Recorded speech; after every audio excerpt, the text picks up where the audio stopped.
this video, we will be discussing assembling units into blocks for the Smitten Block of the Month with Pink Door Fabrics in 2021. We are using the Smitten pattern by Lulu and our Block of the Month cutting and assembly guide from Pink Door Fabrics.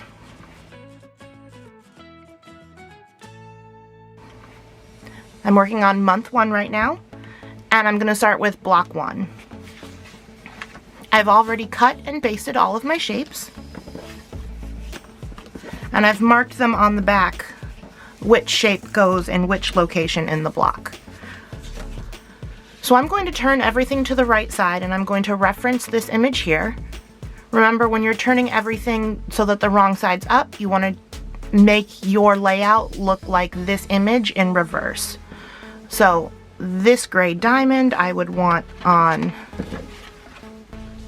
the right instead of the left. I'd want this purple diamond to be on the bottom left. I've got my hexagon zebra is above this diamond. I've got 3 half hexes around it. This all goes here. And then I have my 2 half units that make up this bottom hexagon. So this is half a block, block number 1. The top half of this block will be trimmed when the quilt is trimmed, since this is the top edge, but we're not going to worry about that right now. To start assembling, I can either attach these 2 pieces together. I can start by joining these 3 half hexagons and attaching them to this hexagon. Those are fairly simple, so I'm going to save those for later, and I'm going to jump straight into piecing this one together so that we can finish this block. I'm going to turn it over to the right side so we can take a look at what we're doing. So we're going to be sewing a seam from this point to this point, putting these 2 halves together, matching these 6 points in the center. There's a few ways you can do this. You can start at one end and work your way all the way to the other. What I like to do is start at the point and work my way out in both directions. That way you know that your point is as perfect as it's going to be. Choosing threads for this, it looks like I've got the Diva color here, this really dark purple. I've also got a different kind of purple here, and I've got the corally orange and a purple over here. So I could use this corally orange. I think it would show up quite a bit more than it needs to here on the purple. So I'm going to use this dark purple for here, and then I'm going to change my thread to the coral for the end, since that portion of this seam is primarily that coral. This one, I'm going to do the same thing, and I'm just not going to worry about the fact of the colors there. It's just going to be what it is. So to get started, I'm going to turn everything to the wrong side, and I think I'm going to start here and work my way this way with this piece on top. So I'm going to anchor my thread, and I'm going to anchor my thread underneath the middle point.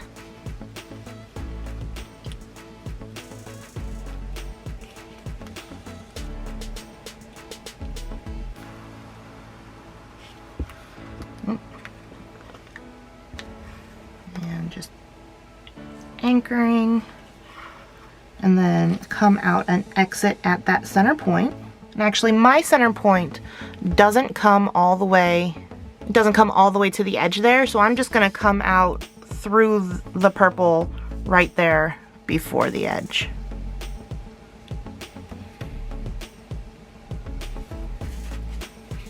Now I'm going to grab my piece that the seam is paired with, put them right sides together, and I'm going to stitch away from me right now, so I'm going to go away from me through the center point on the back piece. And there I am through that center point. And I'm just gonna pull to bring my pieces together, get my sew tight. And I had said I wanted the piece with the 2 purples on top.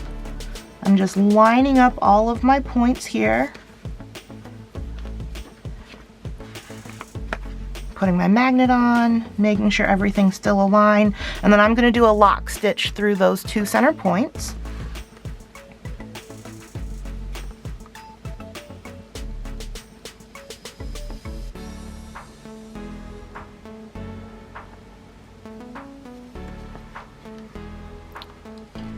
Do my Sew Daily Knicker Knot and pull, and that is snug.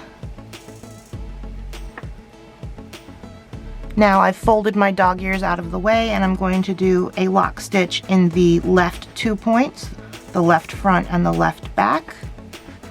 So go through once, and then I'm going to go through a second time and do my knicker knot. And then now that that's secure, I'm going to open everything up and just take a quick peek. And what I've got here is, it's pretty well attached. I've not sewn across anything yet, but I can see that it at least right now looks like it's all being held together. So I'm going to put everything back right sides together, make sure that I'm not shifting anything too far one direction or the other, and put my sew tight back in place. Make sure I'm not catching my thread underneath. And sometimes after you put the sew tight on, you've got to just give everything a little wiggle, make sure that it's all still well lined up. And then I'm just going to proceed to stitch along that seam, doing my whip stitch, grabbing 2, maybe 3 threads from the front and the back, gliding my needle just along the top of those papers, not piercing through the paper, giving a gentle tug on the thread when I'm done, not pulling too hard. I don't want my thread to snap. And I'm keeping them just a few millimeters apart, a little bit less than 1/8 of an inch, somewhere between 1/8 and 1/16. I really want those 12 to 15 stitches per inch.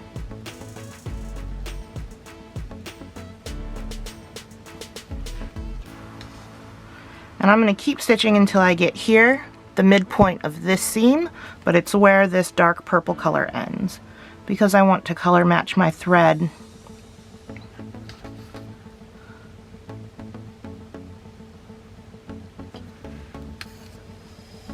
I want to stop there so that I can change. So I'm just going to keep working. I'm almost there.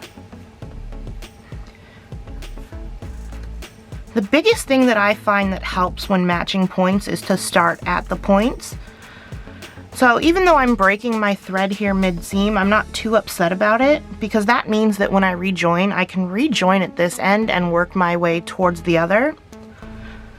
With all of your points being joined before you start, it allows you to more easily ease pieces together if you somehow have a slight difference in width,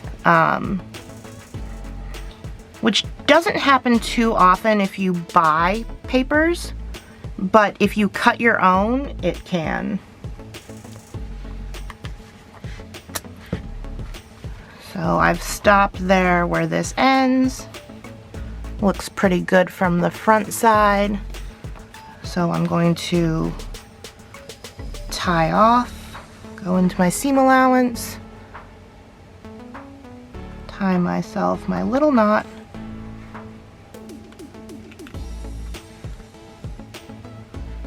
and then go back through the seam allowance and then exit over here, snip my thread, and then I still have enough thread to sew the other part of this dark purple seam. I usually eyeball it, by seeing how much I have compared to the whole seam. So right now I have a length that is equal to this entire seam. I'm doing a quarter of the seam.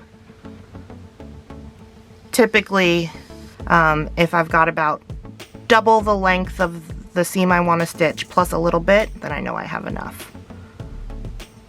So I'm confident I have more than enough. Tie my knot at the end. And then since I've already have the point here joined,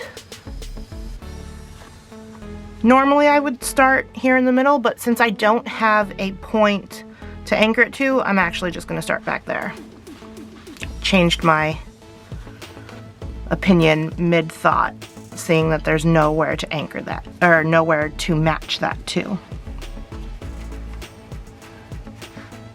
So I'm going to start on this side. And you can see that I've already taken my paper out of this one. You can take your papers out as you go, as long as all sides of a shape have been surrounded and stitched.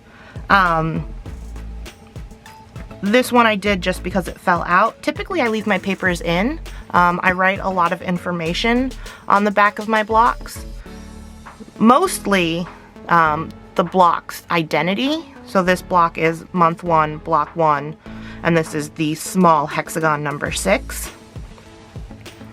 So that when I look at my cutting guides, I know that this is month 1. I've assigned numbers to each block, and then here it tells me that small hexagon 6, which looking at the pattern I know is this one.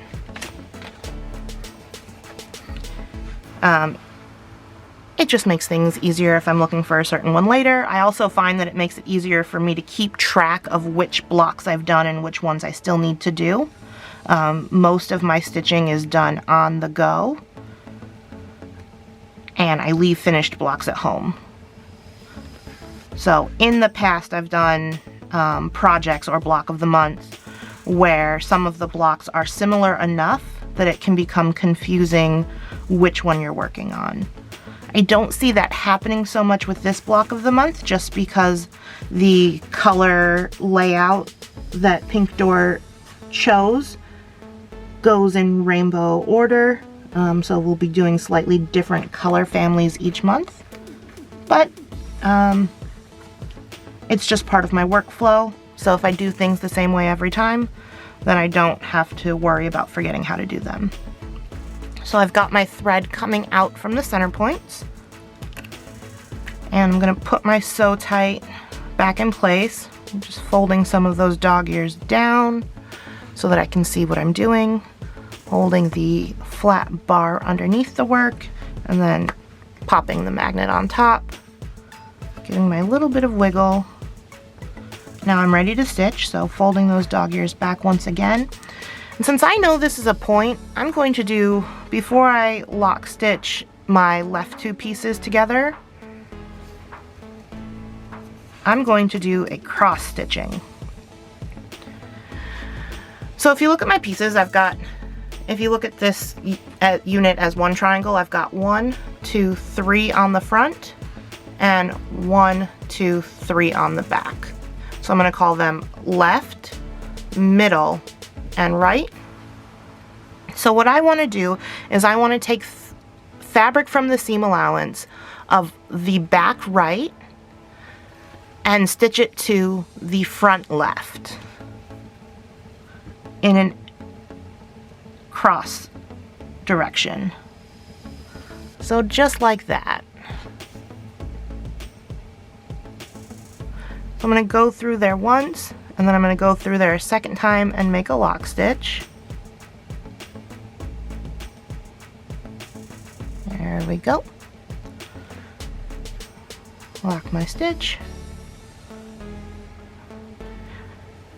Now I can just do the one direction, that's going to pull it closed, but I like symmetry, so I'm going to do the opposite direction as well. I'm going to do the front right and stitch it to the back left. I'm just going in the seam allowances, so none of this should be visible from the front. And there's that one. So from front right to back left. And this is just going to be the same as the first. Go through once, come through a second time, do my lock stitch, and then you might see when I give this final little pull here, my fingers are slippery, you'll see everything kind of snug together. See how that dog ear moved? That was everything snugging up. Now I'm ready to do my lock stitch on the left two pieces. So I'm going to go through the left front and the left back once, go through them both again, make my final lock stitch before I'm ready to stitch across the seam. There's that. And then I'm going to stitch here to the midpoint and stop when this color fabric stops.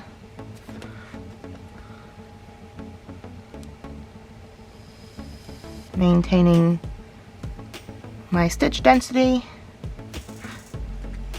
keeping that depth of 2 to 3 stitches, or 2 to 3 threads from each piece of fabric, and gliding across the top of the cards. And actually, I really like these cards. They're a little bit thicker than paper cards that I've used in the past, which makes it really easy to not even touch them. There's a little bit more fabric over the edge than there is with thinner papers.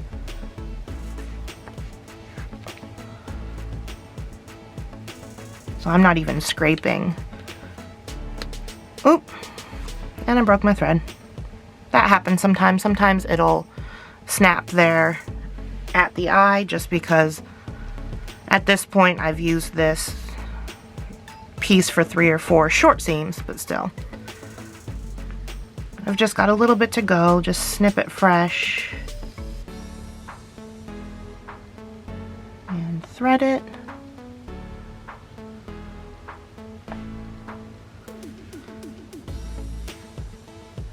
Tie myself. There is a piece of fuzz. Goodbye. Goodbye, fuzz. I know it's from this. This is a design board batting on a piece of foam board, but the camera likes to autofocus on the lines on my cutting mat, so this is a little bit easier to get good focus when we're stitching. Okay, ready to continue across the rest of the seam.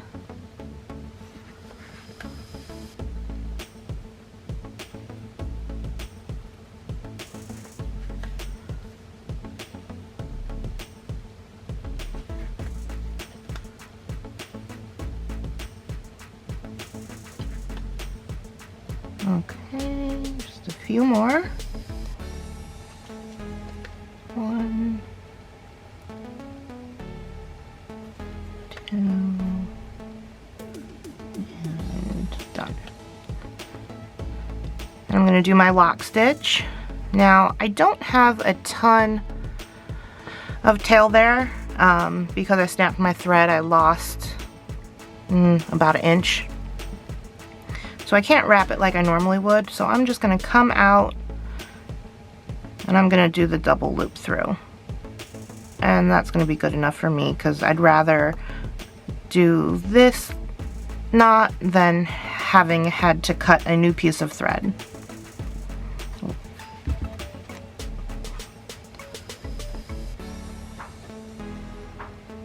There's that. I can still tie off here in the seam allowance, so I'm plenty sure it'll be secure. Send the opposite end through. Sometimes if your thread is too short, it's a little bit more difficult to turn your needle and put it through the loop because you'll have to pull the loop too tight. So I'll send the eye end through, and then as you pull, it'll tighten around the needle and then it'll slip off because you have just enough to get it through. Pull this out over here, snip this off. That is some thread chicken right there, my friends. 2 tiny tails. Take off my sew tight, and then let's take a look at those points there in the center. And I'm pretty happy with those. There's a little bit of muddiness right here. Which one? but that's just because when I joined, it was this half that I'm joining to this half.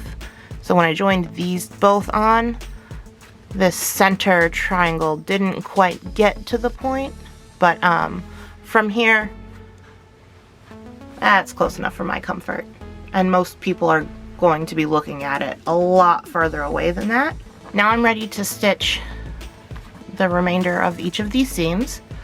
So I've got my coral piece of thread now, and when I stitch these seams, I'm going to start at the outer point, matching those, and then work my way in, easing together any difference in length.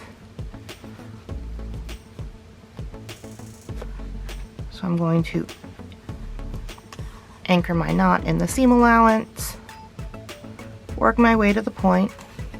And again, if you don't use knots or anchor them in the seam allowance, you're just going to start your seam how you normally start them.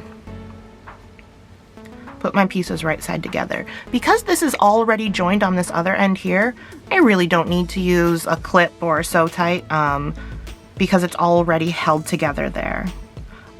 Once I get this first knot in, the front and back pieces aren't going to shift left or right from each other. There's one, and there's two. Do my Sioux Daily knicker knot, lock that point down.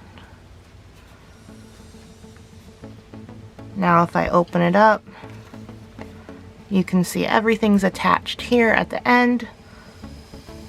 If I get those dog ears out of here, you can see that they're really pointed to each other. Got a little bit of an opening here. And get rid of that fuzz. So now I'm just going to stitch across this, and then I will show you what I do when I reach the other end in the middle there.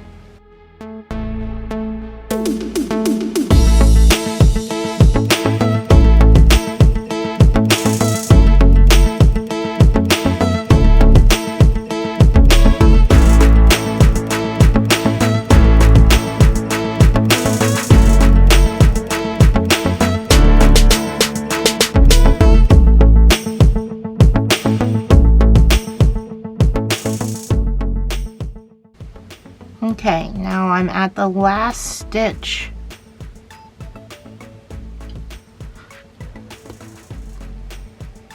Before the end here, to do my stitch, I'm going to do a lock stitch here, and then I'm going to check to see if there's a gap that needs closed. There may be, there may not be. It just depends on how close those two stitches at the end of each partial seam were.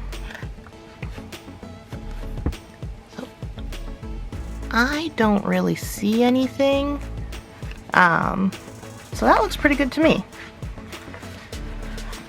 So I'm going to tie off over here, and I can just tie off in this side of the seam allowance. That doesn't bother me. Do my knot.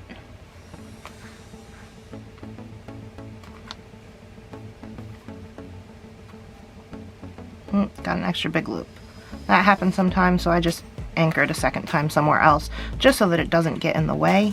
Not really for security. The first knot secures it up.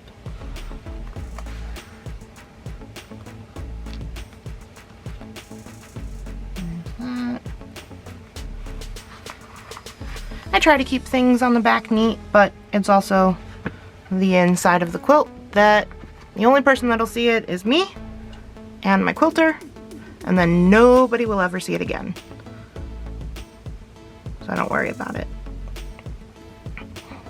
Retie my knot in the end there, and then we've just got one more portion from these 2 points here.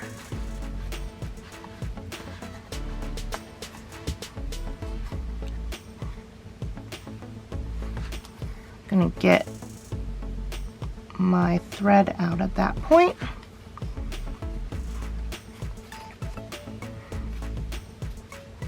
Attach these 2 points to each other. And I just like to fold that dog ear out of the way so that I can see what I'm doing. And then now that I've got it in, I'm just going to check before I do the lock stitch, I'm just going to check to make sure that I've got my points matching. And I'm a little bit off, so when I take my second, it's kind of hard to see. There you go. You can see that the purple, the dark purple hexie extends a little bit further than the wildflower print. So when I take my next stitch to finish my lock stitch, I'm going to come out towards that tip, just a couple threads over from where I was. Just a couple threads out. There we go. Perfect. Come out and make my lock stitch. There we go. Since I've already checked the placement, I don't need to do it again. And I'm going to stitch this seam, and I'll meet you back at the other end.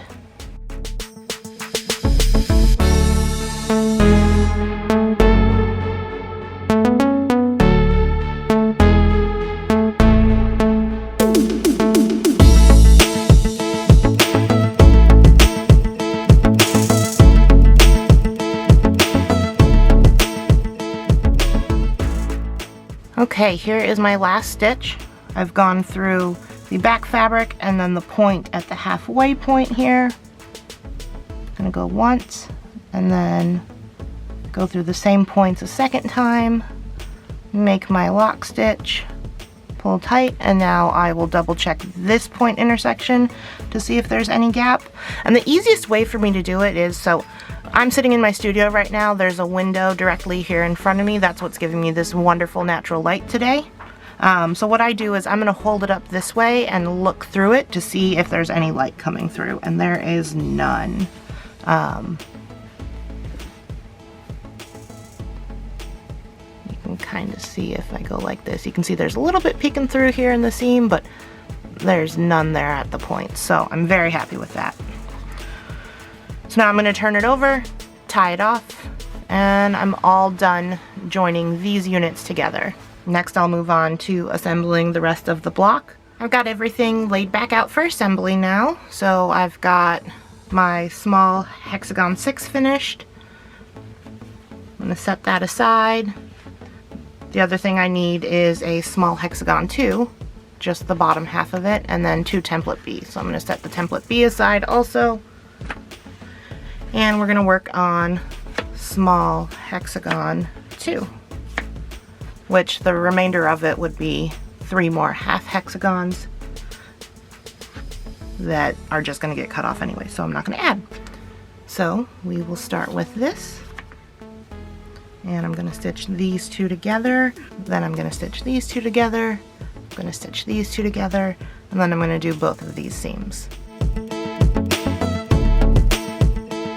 I've completed all my units, and I am stitching hexagon 6 to small hexagon 2, and as I'm nearing the end of this seam, I've got my point of my front piece and then my point of my back piece. But the point of the back piece is actually 2 separate points that join from the piece below. So what I'm going to do is I'm going to continue stitching toward there.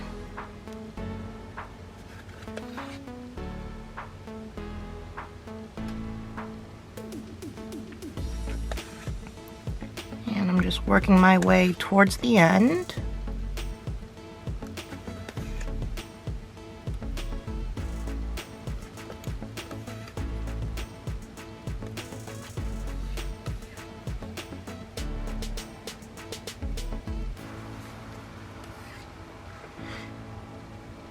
And just a couple more stitches.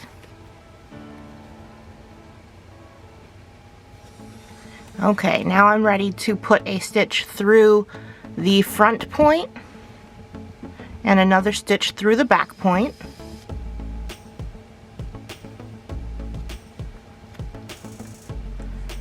I'm going to do my lock stitch.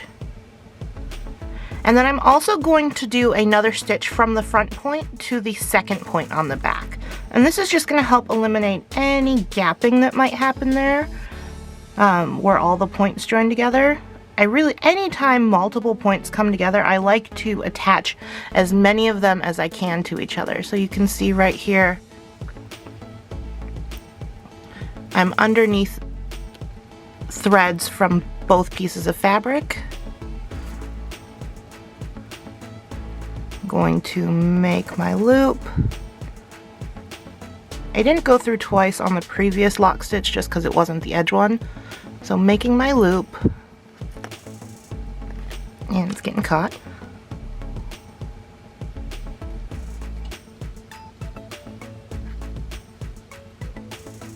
There we go. And then doing my knicker knot. And I think I was talking and I might have put an extra loop in there, but that's okay. Pulling that. And then when I open everything up, you can see right where all these points meet.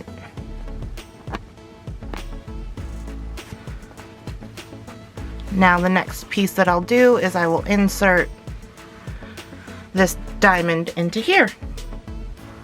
Now I'm ready to insert this template bead diamond into this space. I've got a couple options with the way that I can attach it. I can either start here at the outer corner, work my way to the center, and then since I'm using the same piece of thread matched to the template bead diamond, I can then turn and continue down this end of the seam. This way I find it a little bit more difficult to make sure that all the points match. Getting your first points is pretty easy, and getting your points here in the center to match can be done, but it's not as exact as I would always like it to be. So I actually like to start here at the center point and work my way out for the first one, and then start on the outer point and work my way in for the second one. You can do that in reverse order too. Start at an outer point and work your way in, and then start at the other outer point and work your way in. But I prefer to start at least one of them in the center. So I'm going to grab my thread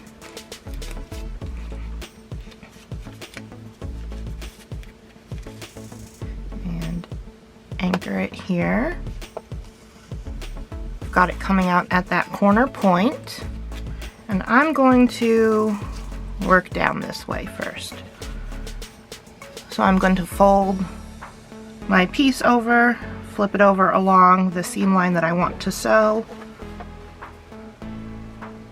And right now I'm just visibly lining up the top edge. So what I'm looking for is I'm looking to see that this corners are matching and that these outer corners are matching. And I'm going to grab my Sew Tight, put the metal bar behind, and I just hold it underneath my back fingers there. And pop it on the front there. Do my final little wiggles to make sure everything's in place. And I'm going to start stitching towards me, moving from left to right. Lay down any errant dog ears. And I'm just going through the point of the back piece and then the point of the front piece. And I'm going to start stitching here at the corner, inserting my needle through the corner of the back piece and then the corner of the front piece. Once. I'm going to insert it through those a second time. And I'm going to make my lock stitch.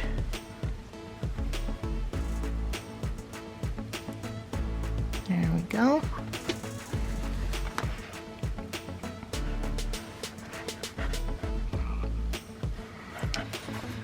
And then, since I have it locked in one place, I can pull this out. And if you take a look, the way that my corner is I'm attached there. So if I lay it down, there's a little bit of a gap. If I were to just sew it that way, when I go to sew it up here, you can see that all my points wouldn't match quite right. So what I also want to do is I want to stitch this point in place to here.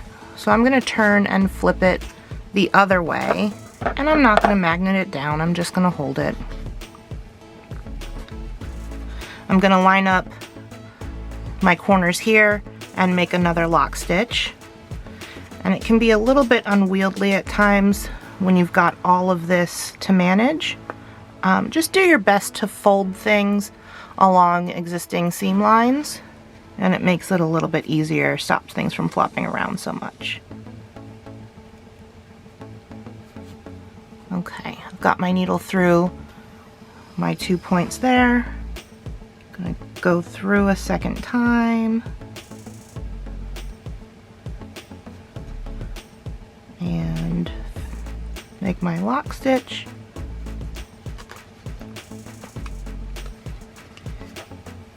And now that I'm done, I'm gonna pull it tight. There we go. Now when I open up and check it, you can see that that point is really tucked right there, center ways between everything. So now I'm ready to continue down the rest of my seam. And I'm folding things along existing seam lines so that it's easier to hold in the hand. I'm gonna grab my sew tight, put it back in place, and then you can see that there's some of this back is peeking out more. This is where I wiggle and just pull up just a little. Make sure that everything is matching and lined up. Sometimes your thread will get stuck underneath your sew tight.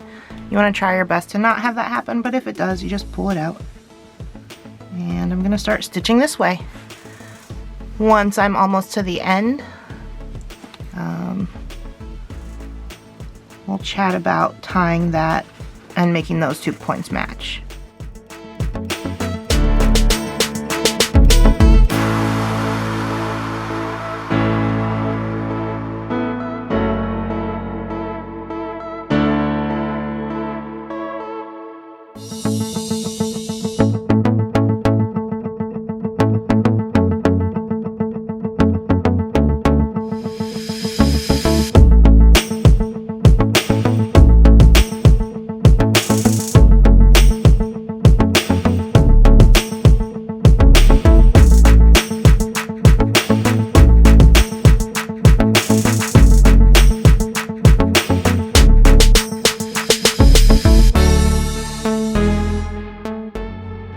And now I'm down to my last few stitches. So I'm going to take a stitch through the point of the front piece and then a point of the back piece, which is that template bead diamond. I'm going to take another stitch through the same 2 points. Do my knicker knot lock stitch. Pull it tight. And then get rid of the sew tight.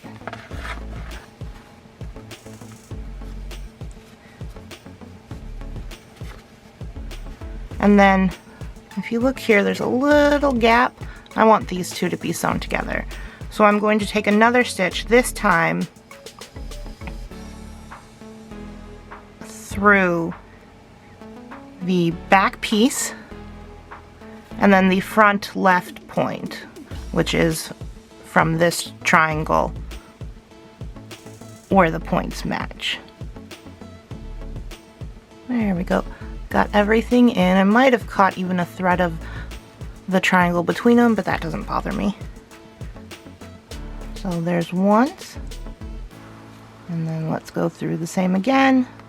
Make the lock stitch. Come on. Thread's being uncooperative today. There we go. And pull it through. Now this time when I open it, you'll see those points are just kissing. And everything's going to be closed there. That way when I go to add the other blocks underneath this, I don't have to worry about fixing that gap later. It's already fixed now.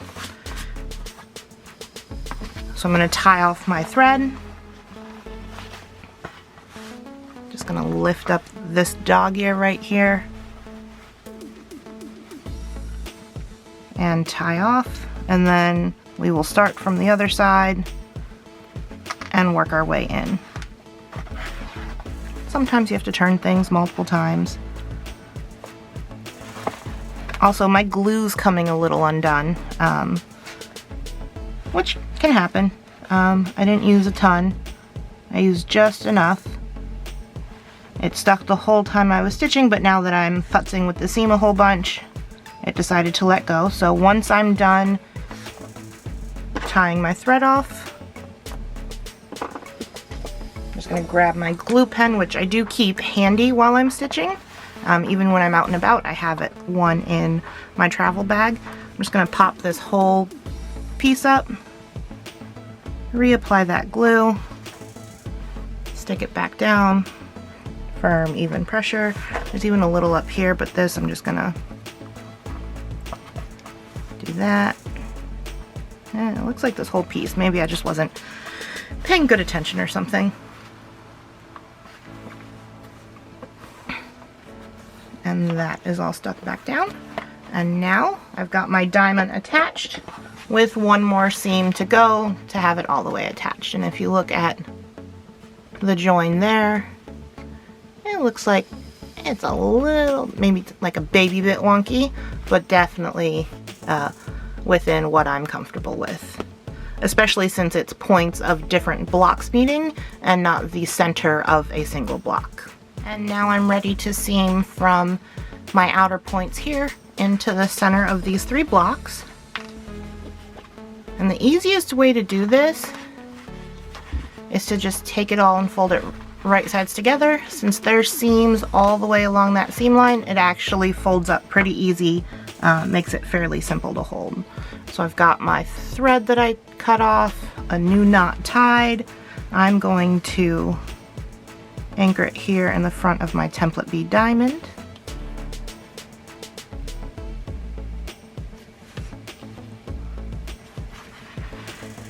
And then for my first stitch, I'm going to come from front to back, and you can see that there are 2 pieces here, and there's 2 points that come together. I'm going to come through the top point of this outer piece.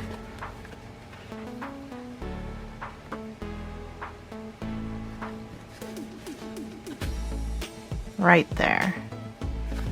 So that's where I'm going to enter, and then I'm going to go through the same spot I came through on my front piece. There's one.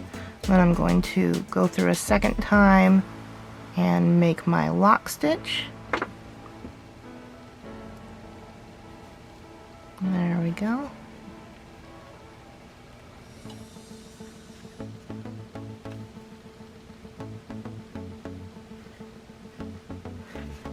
And then because there's 2 points there on the back piece, I'm going to do the same thing through the back point. And I'm going to, when I come through the front, I'm going to come over 1 or 2 threads. I don't want to go through the exact same point, but I do want to be right there next to it, not what I would normally do a whole stitch width away. And doing another lock stitch. Now I can open it up and take a look. Now if I take a look at that edge, it looks fairly straight. I've got everything connected. You can see I've got my gap between, but I've got a fairly straight edge up here, which means that when I attach this to the piece that's next to it, I'm not going to have to fix any holes that are there. I'm just going to have to make sure that no new holes appear in the middle of the join, and then I'm going to work my way towards the center of these 3 pieces, these 3 units, and then show you how I would close up the center there.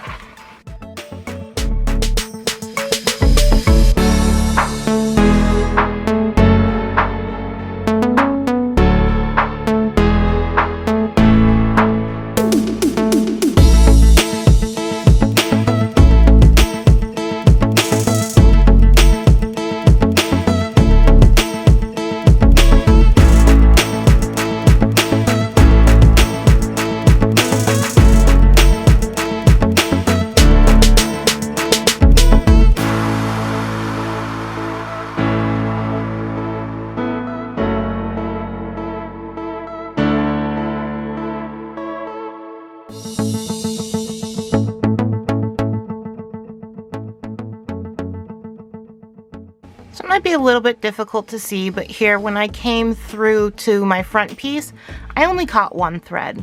And that just makes me a little bit uncomfortable. So what I'm going to do is I go backwards one stitch, make my stitch, and then I come back forward to a space just one thread in front of my oopsie stitch, make my new full stitch, and then just continue forward. And if I open it up and show you from the front side, you can't really tell that I did anything different. So back to here, and we're almost to the end.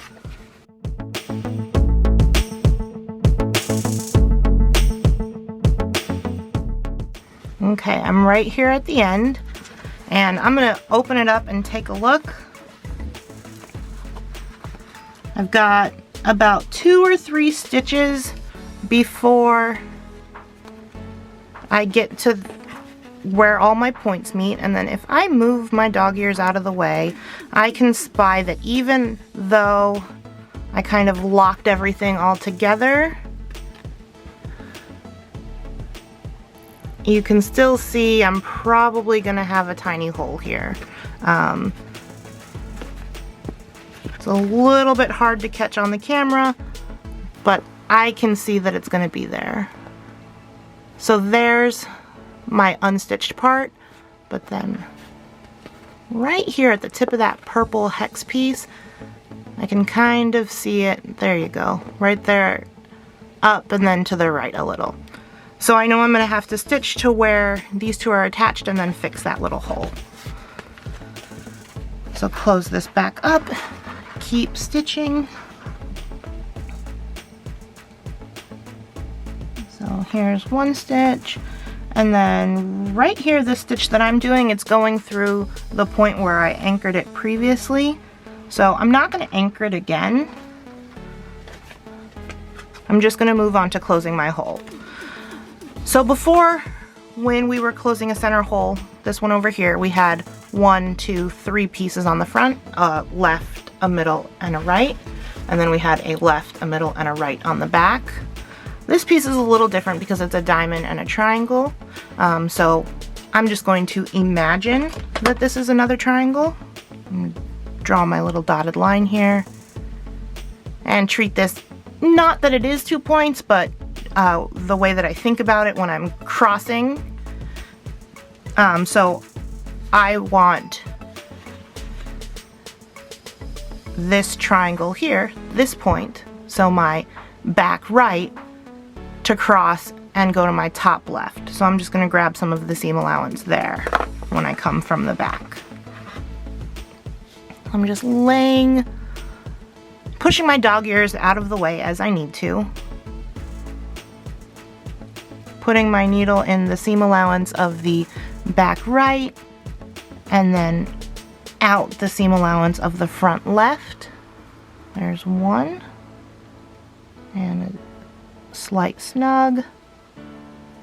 There's back through the same place. I believe in you, camera. You can focus. There we go. Do my lock stitch. And this is the knicker knot. I just move my hands a slightly different way when I do it than Sue Daly does, but it's the same one. And I'm going to pull this, and then you'll see when it locks. There wasn't a ton of movement, but it snugged up a little.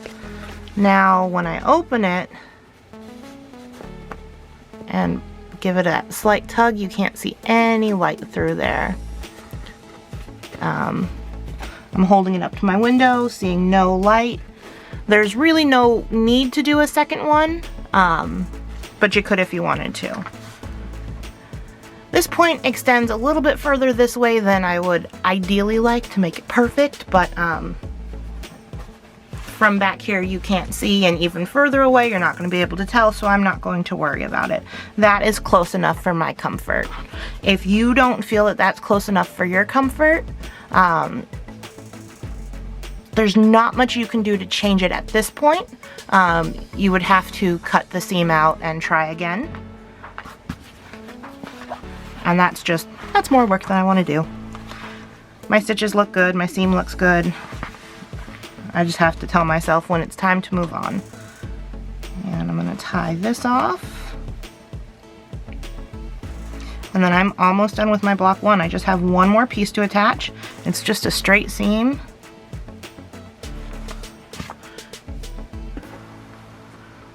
Cut my thread, get that out of here. I just have one last piece. Turn this over. I've got my hexagon 6, my half of hexagon 2, my first template B, and then my second template B. And I'm just going to stitch this on the same way I would stitch 2 straight edges, matching my points at either end. And then this block will be done. And now I'm stitching on this final piece. I've got my first corner put on, attached, and I've got my first couple stitches done. And as I'm looking at this laying down here, you can see a bit of purple peeking out here.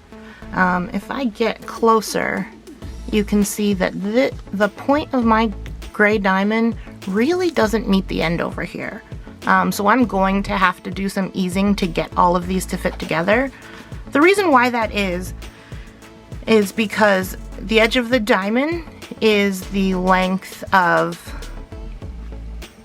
both of these triangles, but it's not taking into account the fact that when this point comes up to this edge, there's 2 extra points, which doesn't seem like much, but even that tiny bit adds into making the entire length of that side just a hair longer.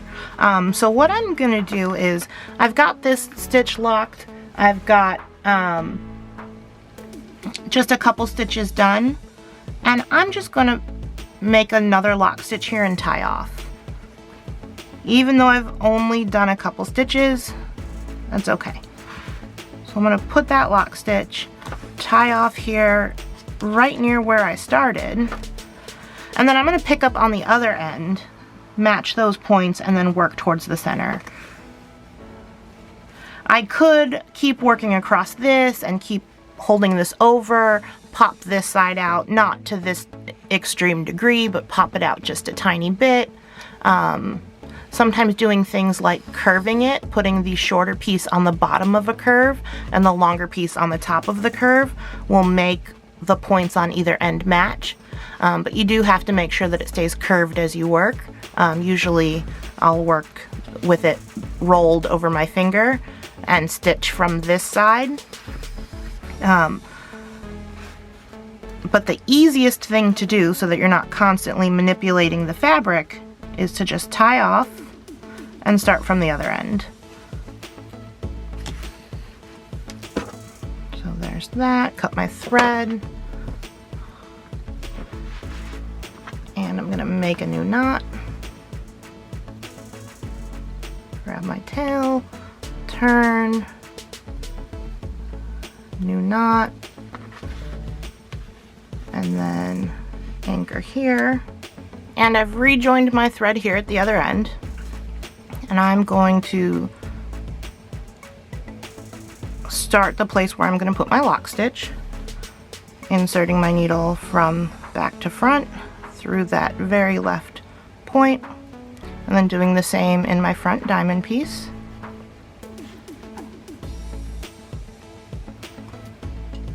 And then I'm going to go back in through that left pink point, through the front, make my knicker knot lock stitch,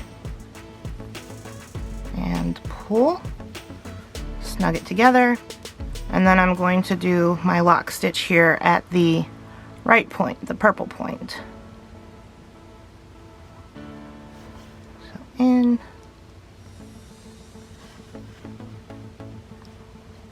lock. There we go. Now that I have that done, I'm going to pause.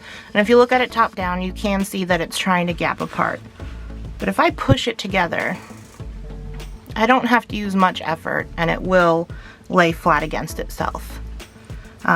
Anything more than that tiny bit of easing that needed done, you'd probably want to take a look at it and ask why was there so much space? Why was there such a difference in the length of the seams?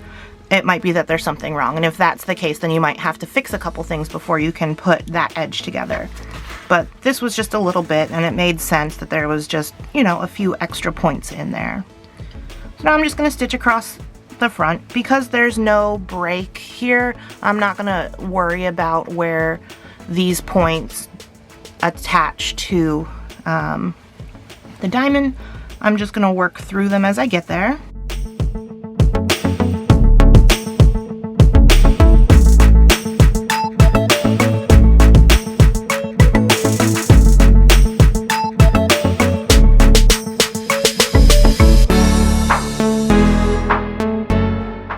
As I approach this point where the center point of this piece, where all of these shapes come together with points here in the middle, I'm going to do a lock stitch at the right point, and I'm going to do a lock stitch at the left point. Again, these, I wouldn't call them totally necessary, but I just feel more comfortable doing them. It certainly doesn't hurt anything.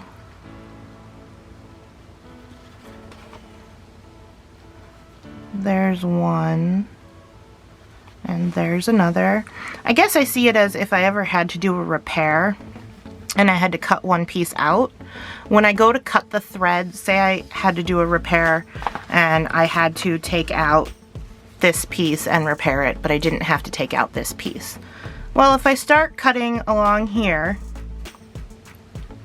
this thread here, then I'm also going to have to continue to cut this thread all the way to where my next lock stitch is.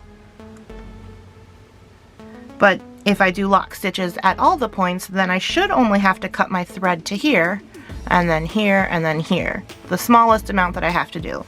Now, when I restart my seam, I will start a little bit before and then work my way past, just to stop any unraveling that could happen if that lock stitch pops undone.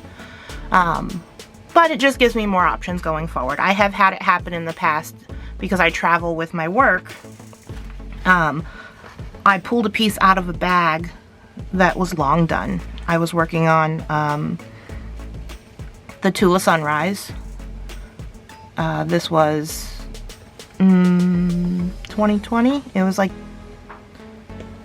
I think it might have started in 2019 and then ended last year.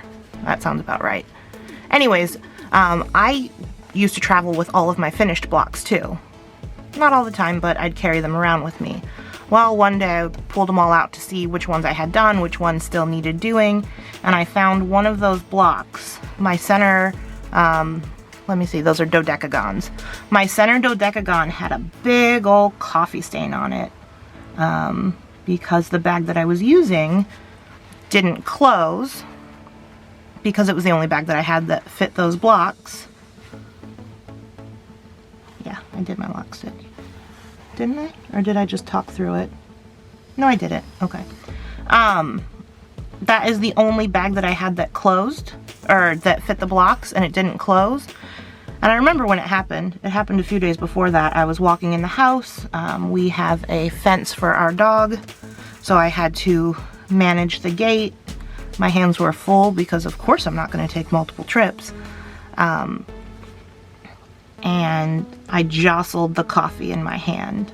And even though it had a lid on it, some of it splashed up through the vent hole. And I thought it was just on my hand. I didn't even think about the fact that it could have been inside my bag. So what I ended up having to do is I had to cut that center hexagon out.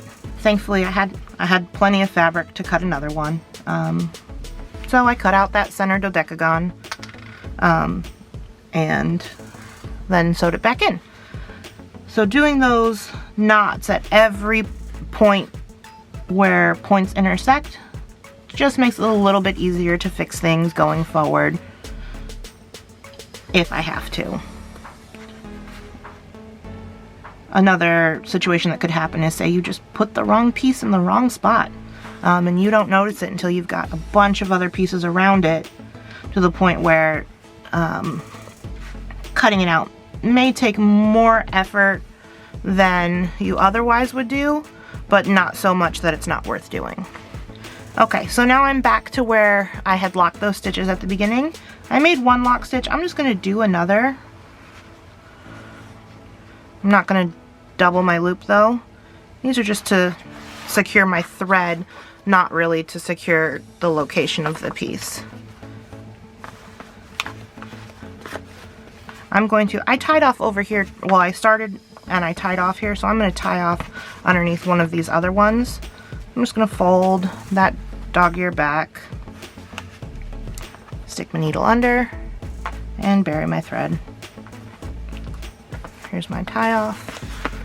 It's a lot easier with a hand underneath the work, at least it is for me. Tie my knot. Oh, seeing that one popped all the way out, but it's okay because technically all the sides are already sewn of this shape. So I could take the paper out if I wanted to. I like having the papers in for when you need to sew through those points, but it's personal preference.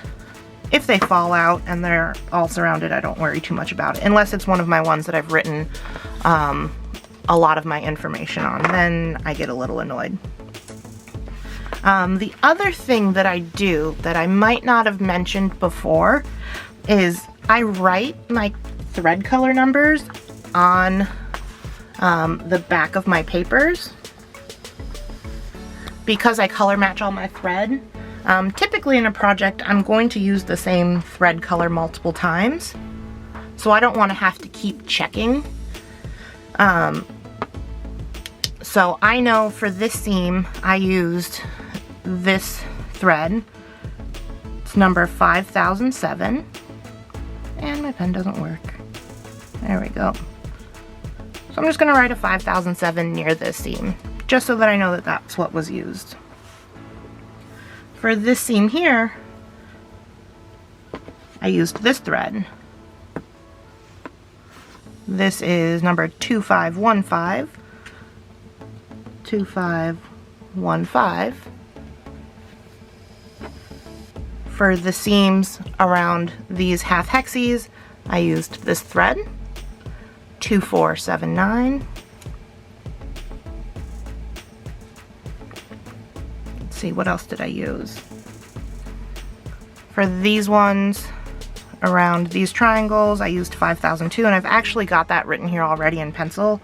It's just really faint and hard to see. My dark purple threads was 12,000. Let's see, I did not color match anything to my zebra here, although I could have used white or black. I just felt like if I used black, it would have shown up a lot on the white, so I probably wouldn't have done that at all. If I would have used the white, I think it would have shown more over my wildflower here than using this orchid color. I think that's what it's called. Using the orchid color showed up less on the white than the white would have on the wildflower print. I didn't match anything to these hexagon print because I used threads from all the ones that surround it. So those are all the colors that I used in this block. What that means is that with my next block that I start, or next time I work on a block with any of these fabrics,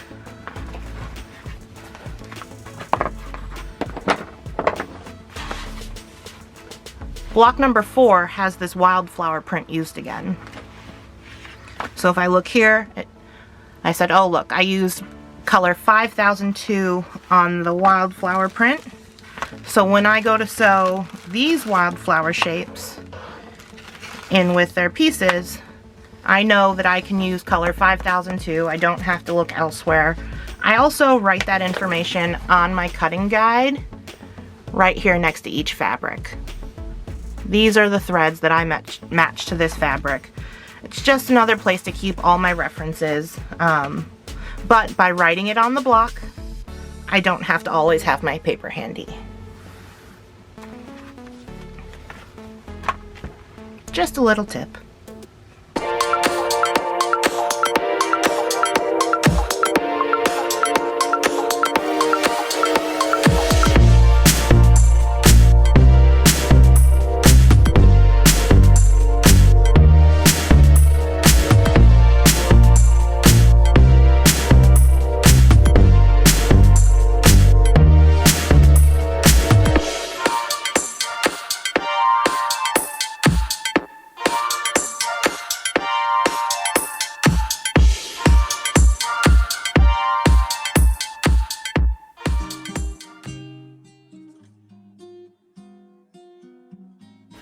Working on this block, I sewed this part of the seam first using thread that matched this color. And then I started at the outside edge and worked my way in. That way I didn't have to use any sort of clip and it kind of held it. Now it might be difficult to see, but now that I've worked my way there, there's a small gap in the corners. You see that little speck of white? If I put something colored underneath it, it disappears. So I'm going to show you how to close up a tiny gap like that. So as I've worked about as far into this corner as I can with my pieces folded right sides together. In order to close that little gap, I'm going to do an X stitch over this intersection. So I'm going to take my needle and insert it into the top right piece into the seam allowance. And then I'm going to exit in the bottom left piece, inserting the needle directly into the edge. And it takes a little finessing. There we go. And then exiting in the seam allowance. I like to do this flat style because it's just a little easier to see. You can do it over the fold, and you can see that my needle is angled. Either way is fine. So I'm going to insert my needle there and pull it through, and then I'm going to go through the same location one more time and then make a lock stitch. And what that's going to do is it's going to snug them together over the hole. I don't know if you saw that snugging happen.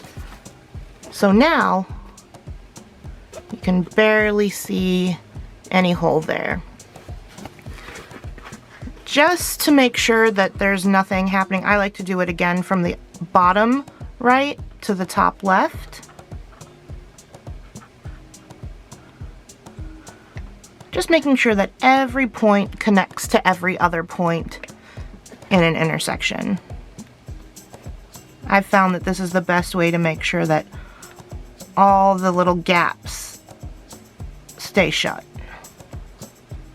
So it normally doesn't take me as many tries to get the needle where I want it.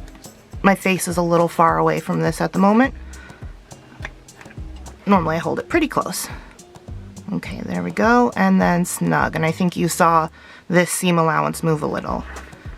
Now I'm just going to tie off in the seam allowance. And I do a knot, bury my tail, and then snip my thread.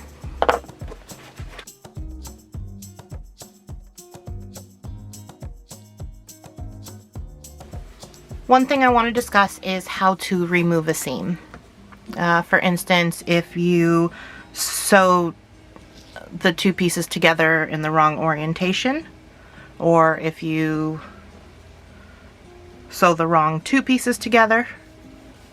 So these pieces do not go together this way, but say I accidentally sewed a seam here, I'd have to remove it.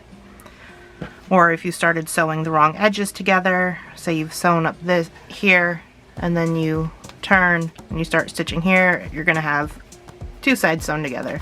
That's happened to most of us at this point. So I'm going to use my Tula Pink surgical seam ripper, and I'm taking these stitches out because they're white. I used white thread to sew these so that they could be easily seen. So I'm just going to put the hook of this seam ripper underneath one of these stitches. If you don't have this style seam ripper, you can use the standard style, or I also find a small pair of scissors works too. I'm also pulling apart slightly. That amount of pressure pulling these apart just a little is going to give me enough space to get in there with the scissors. Sometimes I'll snip all the way to the end. I also have my tweezers here, so I can tweeze out the pieces that are in my way. So I'm just going to keep working on this, getting these all apart. I've got enough space here. It's opened up far enough, so I'm going to use the tweezers and just pick these out all the way until I get to my lock stitch on the end.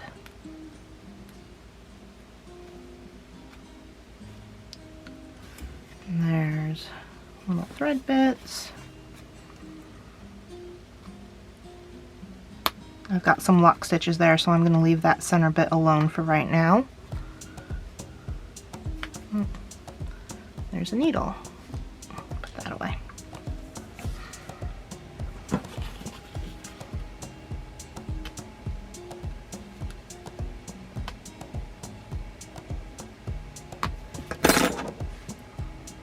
And I'm just going to keep picking away at it. Now that I'm at the very corner here, I still have a tiny bit of thread, so I'm going to just go underneath that thread only with my scissors and snip it. I'm being very careful to not snip through the fabric. If I were to accidentally snip through it, I would then need to take the paper out of this piece and cut a new piece of fabric. This is also glued down, so that's not helping. And you're just going to keep working at both sides.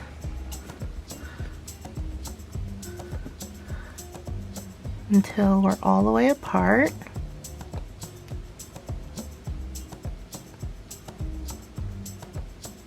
I'm just making tiny baby snips until they're separated.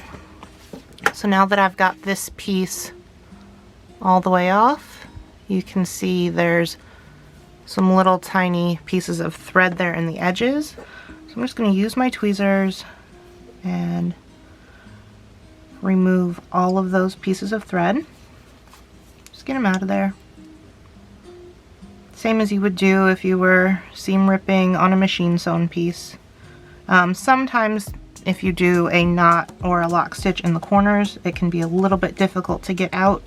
I just try to expose as much of it as I can and snip away with the scissors. I'm usually able to get something out of it.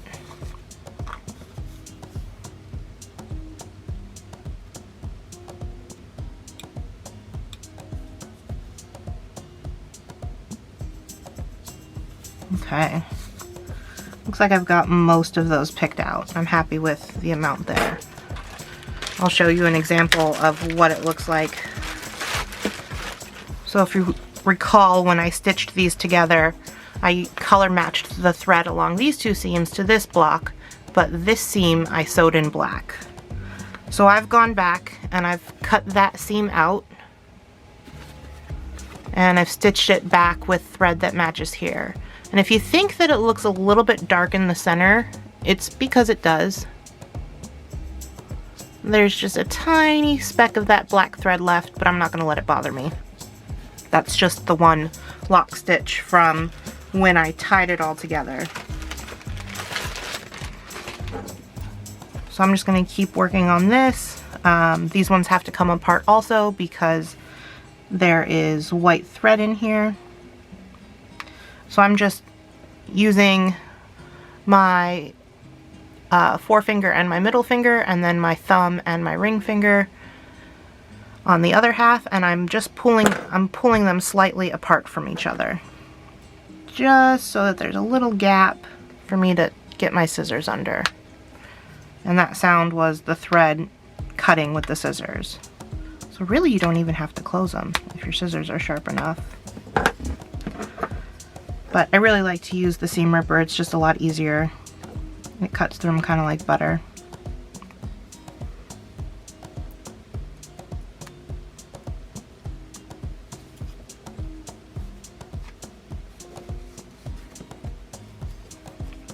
One more seam and then I'm done taking these apart, and I'll be ready to put them back together.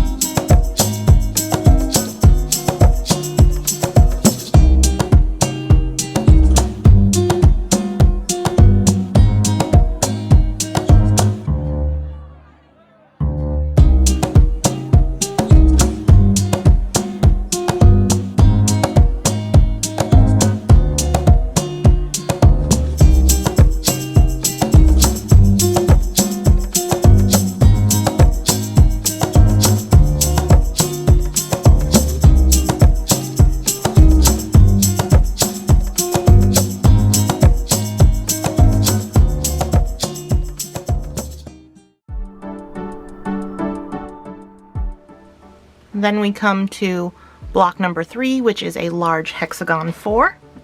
I've got all of my shapes for that here.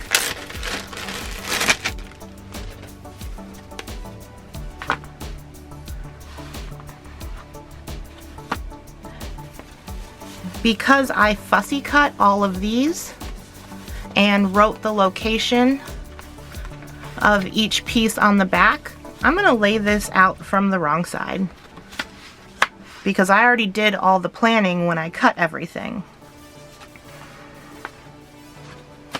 So large hexagon 4 is a small hexagon, and then it's got some half hexagons around the small hexagon, some diamonds around that, or some triangles around that, and then diamonds to finish out the shape. So I need to start with my centerpiece, and then I've got all of my half hexagons. And I'm just laying everything back out in number order. Since I number with the clock hours when possible, which works really well with hexagons because it's going to either be 6 or 12. You can use every hour or you can use every other hour. When I do that, I choose the even ones.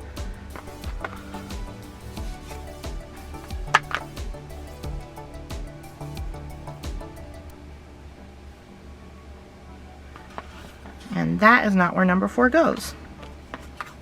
Let's see, number 2 goes here, 4, 8, and I also have my arrows which help me orient them in the other direction. Orient them in the correct direction, not the other direction. I can't read numbers and talk at the same time apparently. So I've got number 3, so 3 goes between 2 and 4. Number 1 goes between 12 and 2. 11 goes between 12 and 10. 9, hey, it looks like I might have stacked these in some sort of order. 7 and 5. Okay, there we go. And you can kind of tell from the back here the color gradation of the hexes. So I've got pinks that move into oranges and yellows, greens, and then the blues start here. And then goes back into pinks, then reddies, and starting to get coral before it turns orange. So when I piece this block, spread everything apart just a little so we can see what we're working with. So in order to piece this block, I'm going to start with my center hexagon and then attach the first round around it. And then there's a couple different ways I can attach the outer. Because there's no repeated motifs like there was with block number 2. Block number 2 had these exact repeating all the way around. This one, there's no way to cut it up and do that. I could attach the half hexes to the triangles in pairs and then attach those in, but I just feel like that's more bulk when I go to attach this piece to this than it would be to just attach this to the center. So I'm just going to attach my half hexagons to the center one at a time. And then once I have those all attached, I'll do my spokes. Now the way I do this sometimes, honestly, it's just how I feel. Sometimes I go all the way around and then do the spokes like I just said. Sometimes I don't feel like breaking thread every time I do one of these. So I'll start here at a point and work my way to the center and then work my way here and then I'll work my way back out. And then I'll jump down here, I'll break and then bring my thread back here. With this being just over an inch, I could probably travel, but I usually don't, but I would pick up here, stitch to here, and then back up to here. Break, come back down to the center hexagon, work my way over, and then work my way out. Break and rejoin here at the center, work my way over, work my way out, break, rejoin at the center, work my way over, work my way out, break, and then I would work my way across here. Sometimes I will do this first one together and sometimes I won't. It just depends. So that's probably the way that I'm going to do it, just so that all of my pieces are two sides, all of my threads are two sides long, instead of having to do a whole bunch of one sides. Because once you get into a stitching rhythm, it's really annoying to keep breaking and rejoining. So once I have that done, I can treat this center unit as just a large hexagon, because it's the same size as the large hexagon template that we cut for the center of block 2. Then I'm going to start attaching my triangles. Now I can attach a triangle and then attach a diamond and then fit this triangle in. I find it more difficult to fit in acute angles than it is to fit in obtuse angles. So I am going to opt to attach all of my triangles first. And then once I have all my triangles attached, I can attach these outer pieces one at a time. And what that means is when I sew this seam, I can fold along this seam line and everything will be manageable. Then when I turn to sew this part of the seam, I can fold this portion. So say this one's already sewn in and I need to sew this one. Well, if I start out here and I sew to here, I need to fold along the rest of the line. There's still a seam here for me to fold along, so it should be fairly easy to manage in the hand. I am going to stitch some of this and I will show you some of the process as I go. But I don't see this being very difficult. I am probably, so talking thread colors, I'm going to use black to attach the black ones. That just seems like the obvious choice. I haven't decided if I'm going to use black between these two yet, or if I'm going to use the one that matches this mineral print, because I do have a thread that matches it perfectly. When I go to attach these outer ones, because there's so many different colors here in the edge, there's black and whites and then whatever color hexagon intersects the edge, I'm just going to match the mineral print. It's going to be the easiest thing to do.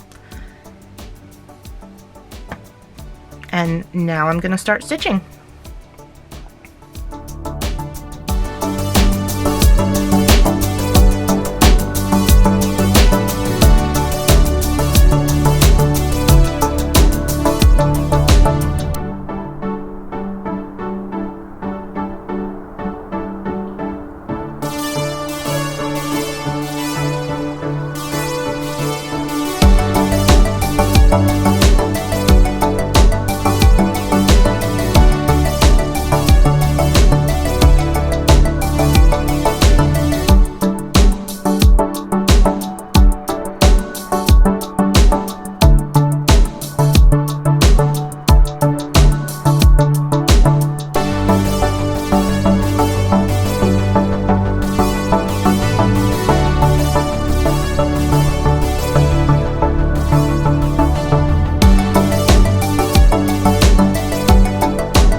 In this block, I'm making a small hexagon 5, a small hexagon 3, and a small hexagon 6. And I've got 3 pieces of template B, which is the large diamond. I've already pieced the small hexagon 5 into a unit. I still need to piece small hexagon 3 and small hexagon 6 into units. I'm going to start with color matching my thread. So I am going to start with this piece. So I'm just going to lay a couple of my thread options over that. I've got this, I've got, just using my really light purples and lavenders, picking this up, seeing what disappears the most. And it looks like the one that I have here on the left is disappearing the most for me. So I'm just going to get this one out of here, flip my piece over and write my color number on the back. Grab my pen. And I just write the color numbers of the thread that I'm going to use on the back of each piece. That way, next time I come across a piece that color, or next time I have to sew something to this side of the block, I will know what I want to use. Black I don't usually write because black is black, but the colors I will. I already decided in a previous block, in block number 1, that these pieces I was going to use this coral salmony red that I have. So I'm just going to write that on one of these. And usually something like this where there's a small block incorporated into the larger block, I'll only write it on one of the pieces, usually whichever piece is number 1 or number 12, whatever's at the top. I try to keep all of the information centralized.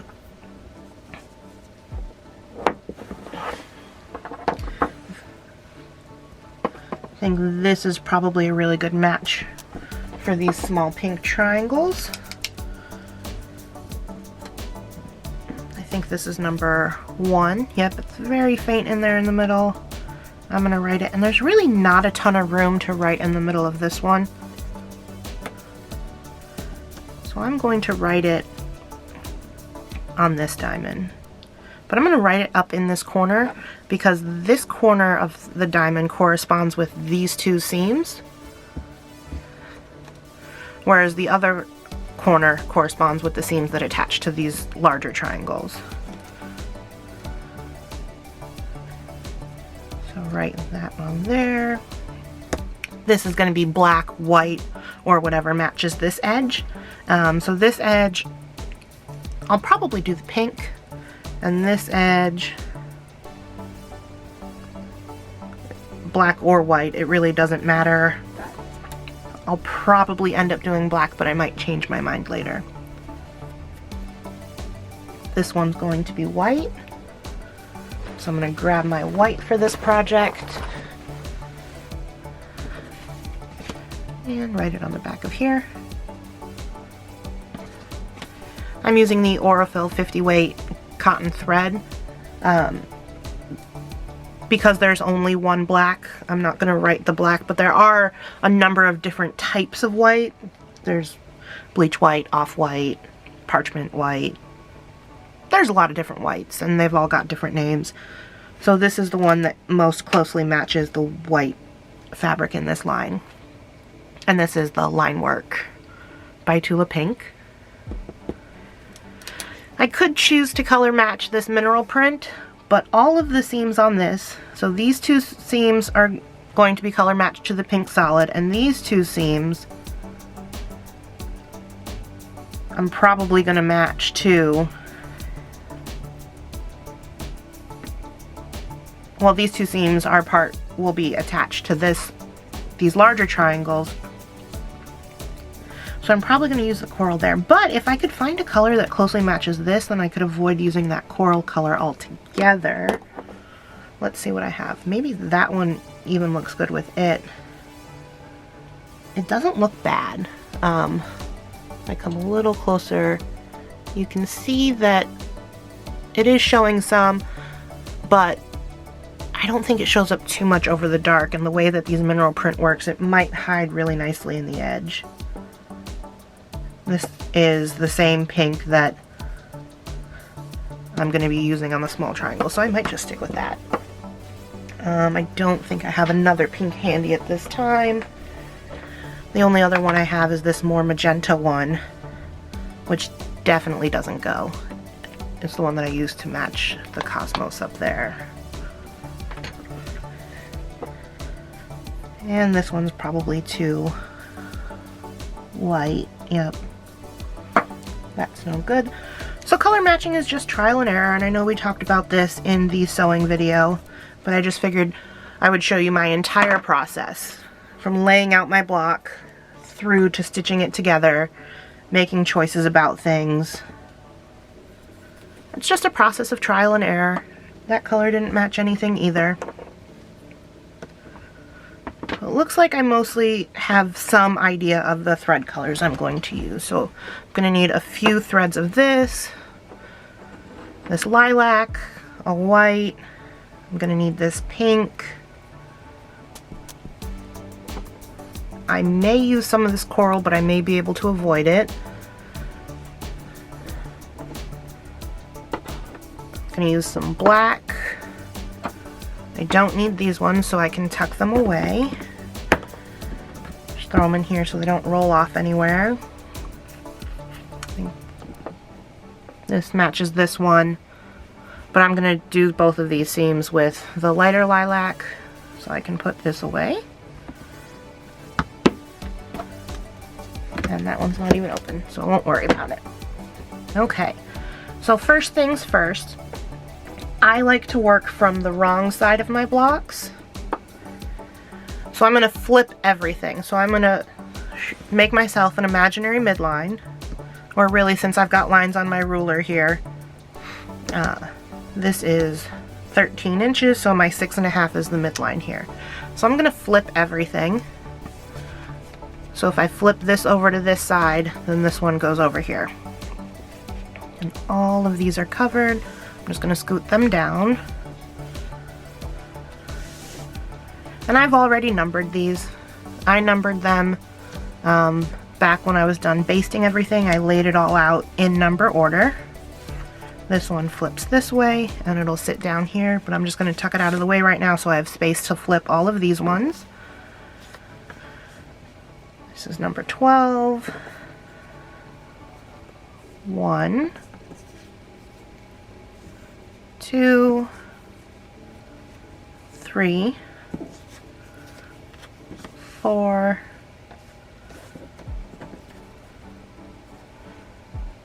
5, 6, 7, 8,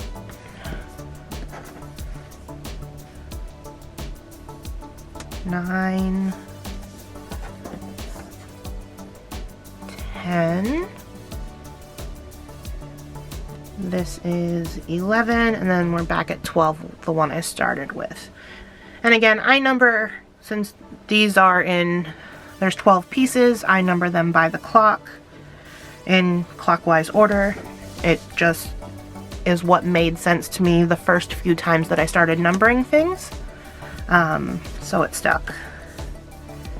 And same thing here, but I've already numbered everything, so I'm just laying them all out, making sure that all the numbers are in the correct order as the pieces work their way around the block. I also have my cutting assistant here, so I'm referencing this image, but thinking about it in reverse as I lay everything out, just making sure, double checking that everything works about the way that I think it should.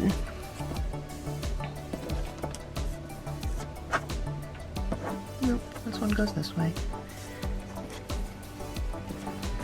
And things like that. It's a number 6. And I tried to turn it upside down and make it a 9, but I just double checked that this was the 6th position, so it wouldn't have made sense if it was a 9. The other thing I'll do is everything that points to the center, I will put dots at the center. I don't do this every time, but if I'm flipping pieces around a few times, I might, is when I'm more likely to add the points, my little dots in as they point in. These I'm really not going to worry about. They're solid. If they get turned, it's not going to be a big deal. It'll just mean that the number that I wrote is upside down when I look at the block, but when all the papers come out, it doesn't matter.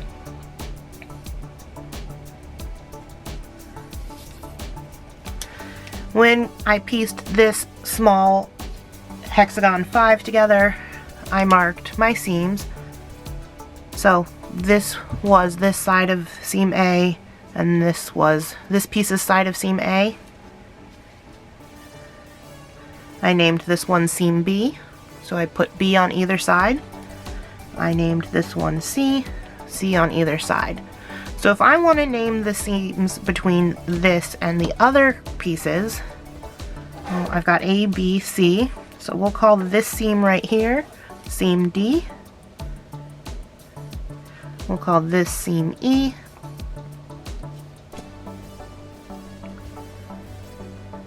Let's see. Once I have this small hexagon 3 together and this small hexagon 6 together, I'm going to have a side here that's going to be a seam, so we will call this seam F. Seam F is here. G will be here.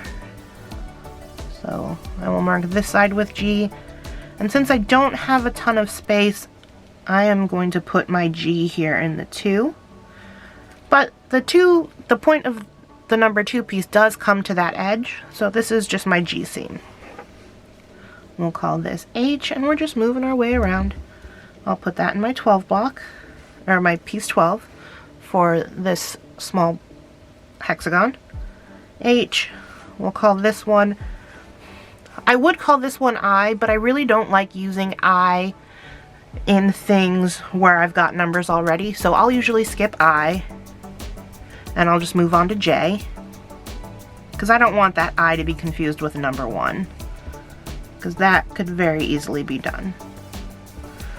J, and then I've got a seam here. Oh, I forgot to bring this piece back in. This would be K, so I'll put my K here, and a K here, because this edge of this small hexagon is going to meet this edge of this small hexagon. And then L would be next. If I use a capital L, it's fine, so I'll just do that. Here's L and L, which would be this seam right here, and then M for this seam. So I'll put my M and my M. So now I have a game plan of how I'm going to assemble this block. I've got this small hexagon pieced together already. I'm going to piece this small hexagon starting with the 3 smaller units and then assembling it all together 1/2 at a time. Then I'm going to assemble this small hexagon. Because this one is similar to the large hexagon 4 that we did for block 3, there's no way I can piece it in units and then put those units together. So I'm just going to think about how it's going to come together the easiest. Since I'm probably going to use black thread, I think what I'm going to do is I'm going to sew the 6 star points together 3 at a time. So I will sew this V, and then I'll sew this V of the seam, and then I'll sew them together across the center, and then I will piece each of these diamonds into the empty spaces around. Once I have these 2 small hexagons done, then I'll proceed with assembling my 3 small hexagons with my 3 template bead diamonds. And I'll assemble those by using my alphabetical seam lines that I've marked the corresponding sides of the seams with. So I'm just going to get started. I can also, before I get started, I can also pre-plan my thread. So I've got my thread caddy here. I actually have a threaded needle in a color that I'm not going to use. So I'm going to remove that. I will either use it elsewhere. I'll probably just use it elsewhere. I've got a magnet case to keep pins in. I like to use this if I've got threaded, or I keep needles in here. If I've got threaded needles, I'll put a couple in here to store.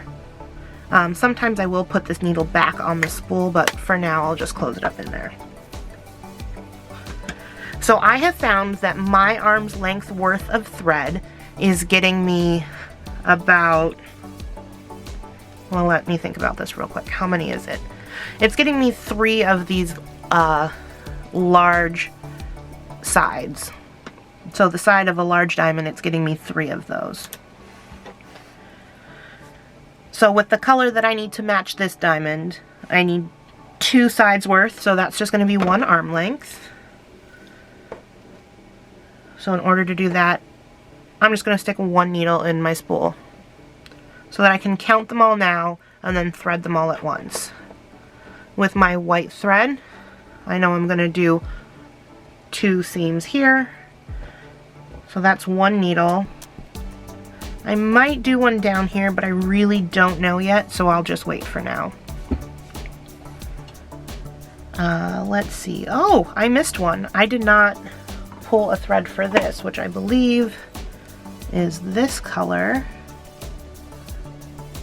Let's pick that up and get a little closer. Yeah, that looks pretty good to me. That looks very good. So I will use this, write this on my paper here, and I just, because the only 4-digit numbers I write on my pieces are Aurifil thread colors, I know that those correspond with the Aurifil thread. But if you are writing other numbers for other reasons, you might want to put what the number means. You can put a T for thread, you can put a number sign for number. You can look up the color names. They have a list of the Aurifil thread color names online, and you can write the name of the color if that makes more sense to you. But since the name's not on the spool, I just go by the number. So I've got 1 here, so I'm going to need 1 needle worth. And you can see all my needles have these little bits of thread from the last time I used them. I don't like threading needles. It's not that I don't like threading needles. I don't like taking the time to stop to thread a needle when I'm in a stitching groove. So I like to pre-thread them all. And then since they're all pre-threaded, I don't need to, once I cut the needle off, I can just grab the next pre-threaded needle. So I'll throw all my needles aside and I just magnet them somewhere. This is the bottom of one of my thread glosses, which is a good place to keep it. Here is a piece of black thread that I'll just put aside because it might come in handy later. Say I cut pieces for this and I run out of one, then I can grab it later. So when I pieced the small hexagon 6 for block 1, I think I figured out that 1 length of thread would do 2 of these parts of the seam. So there's 1 length of thread, and then I'll need a 2nd length of thread. So I definitely need 2 of this pink.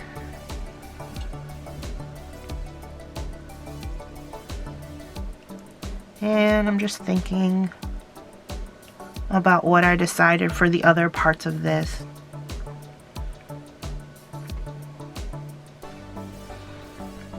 I think I decided that this matches all of that. And you know what? Sometimes when I'm really not sure, I will just thread a needle, and I don't have an unthreaded one handy. So I'll just cut this piece off.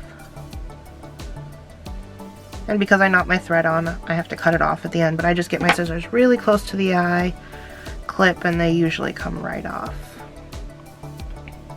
Grab this thread, thread this needle, And I've got a fluffy end there. So cut a clean edge. Get my needle, thread it. Okay. So sometimes when I'm not sure what thread color is going to work, if I think this is the one I want to use, I will grab a piece of the fabric, which it doesn't look like I have one handy. Oh yeah, I do. So here's the whole cut of fabric. I will take the threaded needle and I will just stitch through a piece of this. I'll try to stick to a discrete part of the fabric that is either going to be easily trimmed off or is scrap. I will thread it through, and I lost my thread. See? The people who make the videos are real people too. Our thread comes off our needles, our threads break. Most of the things that happen to you at home happen to me at home too.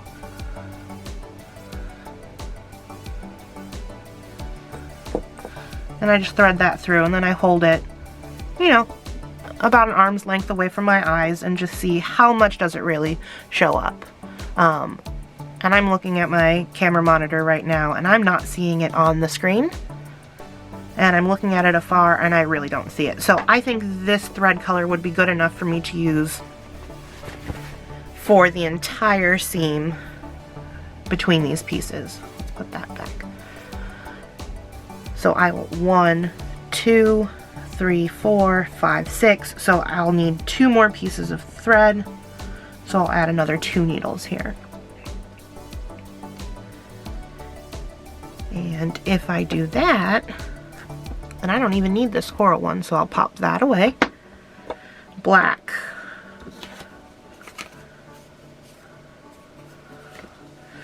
So for this top one, I'm going to use white. So I'm going to add another needle to my white.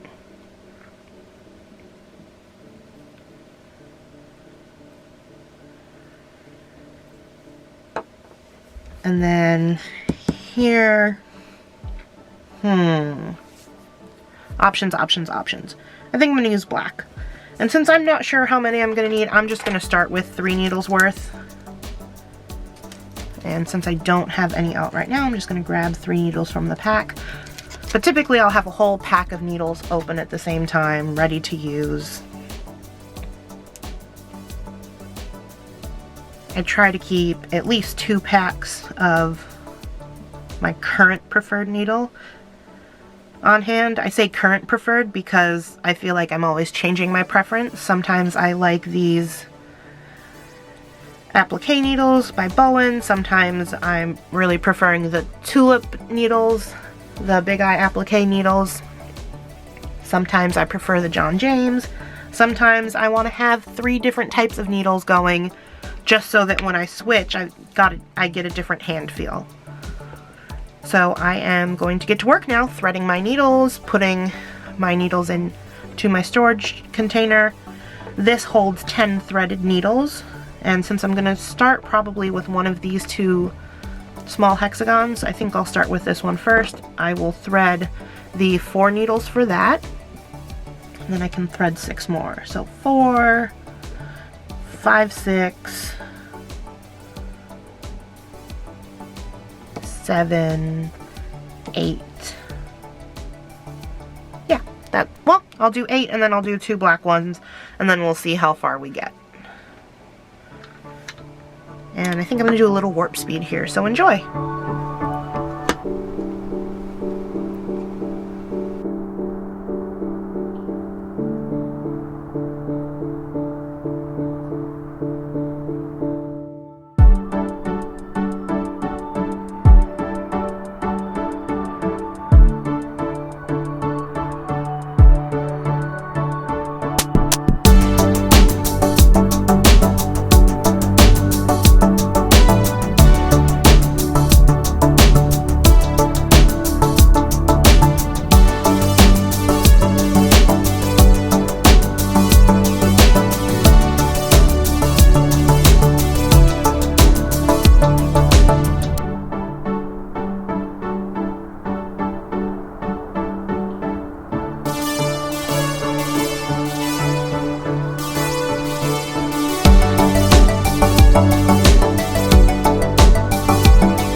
Now that I've got all of my units pieced into hexagons, I am ready to start assembling the 3 small hexagons and 3 template bead large diamonds into the finished block number 4. I've already marked my seams. Got D, E, F, G, H, skip I, J, K, L, and M. I've already have some needles pre-threaded over here. And I think, I don't know what I want to do first. I think I'm going to do these 2 first.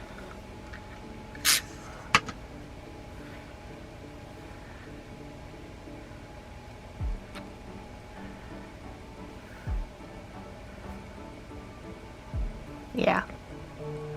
I'm going to do this part of the seam first, and then I'll do this part second. And the reason why I chose to do this part second is once this seam is done, I'll be able to fold here to then attach this portion. If I were to do it the other direction, sew this first, this piece doesn't fold the same way. I'd have to put a crease in this piece of paper. Not that I'm unable to do that, I just, doing it this direction, I can avoid it. And I like to avoid folding the paper as much as I can. By avoiding folding the paper, it just makes the templates more usable in the future. With these being really thick paper templates, they, I feel like they're going to hold up for a while. I definitely am going to be able to use them a second time. I might even be able to use them a third. Sometimes using them a 4th time gets a little sketchy because they get really gluey, but use your best judgment. If you have them hanging around and they still look good to you, go ahead and use them. The important thing is that the edges are still straight and don't have a bunch of holes in them looking like a postcard.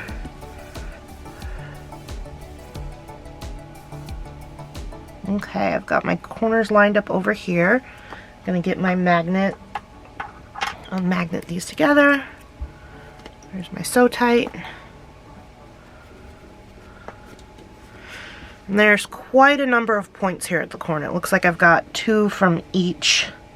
2 from the front and 2 from the back. So I'm gonna do some lock stitches here in the corners. I'm gonna cross the back left, the back right to the front left, and the back left to the front right.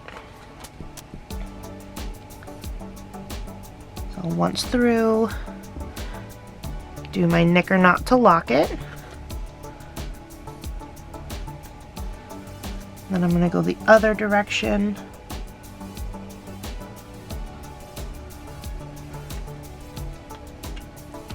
Ow. And I still poke myself with my needle.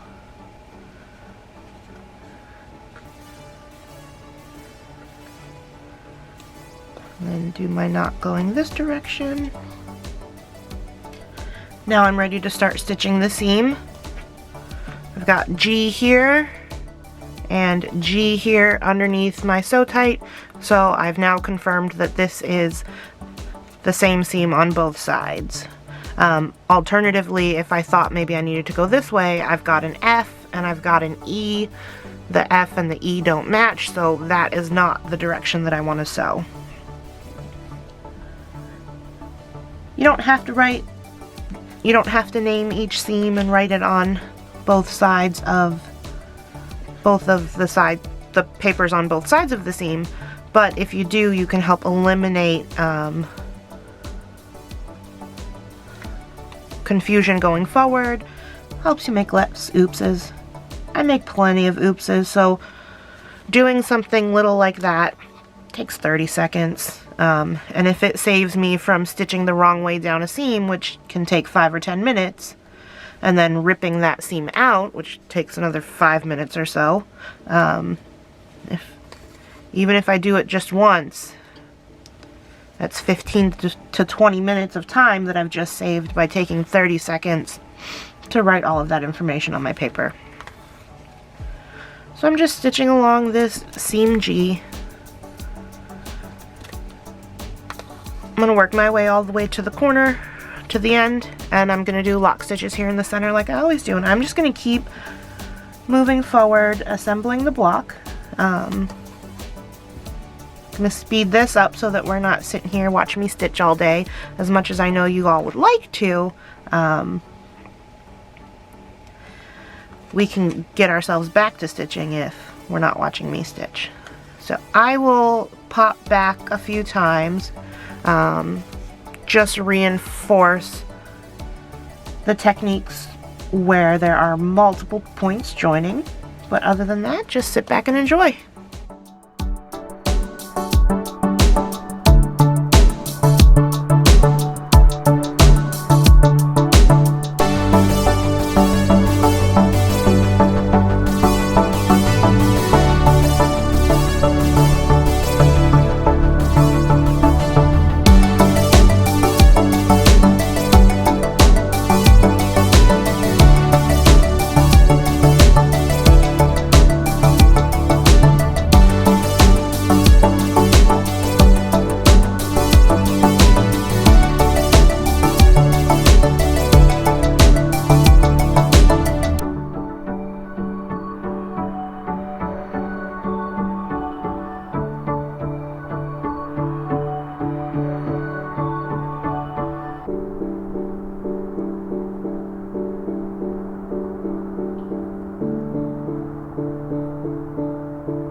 Now that I've got small hexagon 5 attached to small hexagon 6 and small hexagon 3 along seams G and H, I'm going to attach my template B large diamond over here, and I've decided I'm going to do seam D first and then seam J, so that once I've got seam D attached I can fold it here and I've got some space to fold before I run into a piece of paper that I would have to bend, because if I do this seam J first and then seam D, when I go to fold everything in half, I've got this piece of paper that I don't want to bend.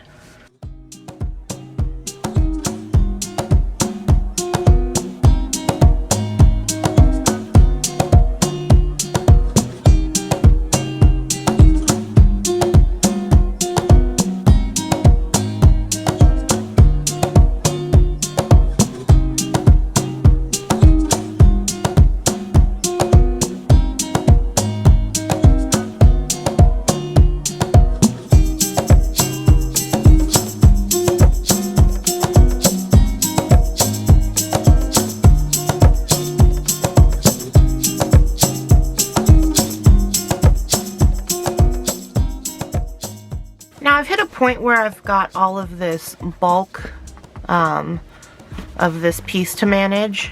I'm trying to hold everything. I can't hold it up here really.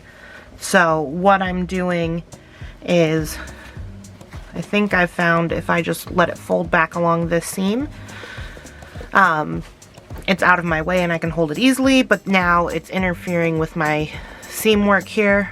When I go to put my needle in, it's kind of right there in my way. So I'm going to use my hand and just kind of push it down a little. I'm letting things fold a little bit naturally along the existing seam lines. And then I'm just going to hold it like this.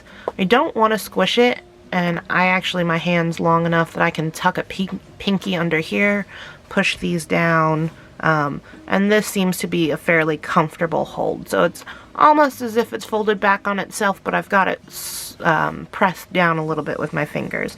And this allows me to still have the room to work on the seam here without interference from the back.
on one of my last seams here, and it looks like I'm just a hair or two away from where I want this inside corner to be. So I'm just turning it. I'm bending, curving this slightly as I work, and that's going to allow me to ease around, ease these two pieces together until they fit. What the bending does is, if you think of drawing two circles, one directly around the other, with the outside of the inner circle touching the inside of the outer circle, the inner circle is going to be smaller than the outer circle so that it can fit inside. So that's all that we're doing. By curving them slightly, we're still making sure that everything's touching, but it's allowing that inside piece to be shorter but still start and end at the same point. So you want to curve it with the inside piece being the shorter one. And then once you've done a few stitches,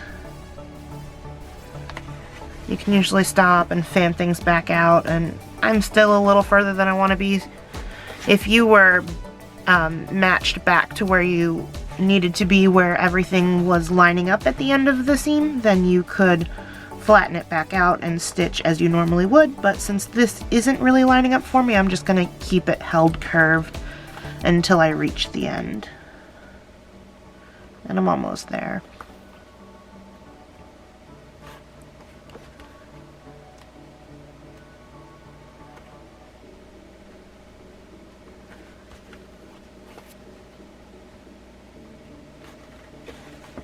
And actually, it looks like it curved too far, and now that I lay it flat again, you can see that that peekaboo from the piece below is no longer showing. So I'm going to jump back to warp speed, finish this seam to the corner, and then once I get to the corner here, I'm going to turn and work seam M out. And because I did this side first, I can now fold it down along these previous seam lines and work straight across. Then I'll be done with the block.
And now we're done with block number 4. And here we are from the front. On the back, you can see that all of my paired lettered seams match. E, F, G, H, J, K, L, and M.